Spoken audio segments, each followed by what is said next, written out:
In reality, that's the Colorado River. This is where the water is drawn from hundreds of feet below the surface of the lake and spills through the turbines, flowing on downstream.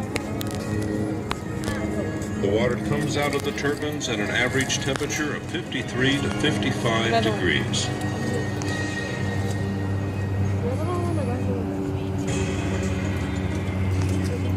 At the base, you see two long buildings, one on each side of the canyon.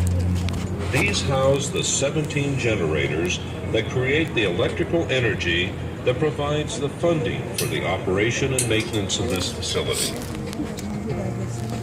This allows Hoover Dam to operate without the use of taxpayer dollars.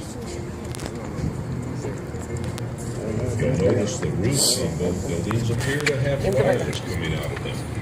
This is called the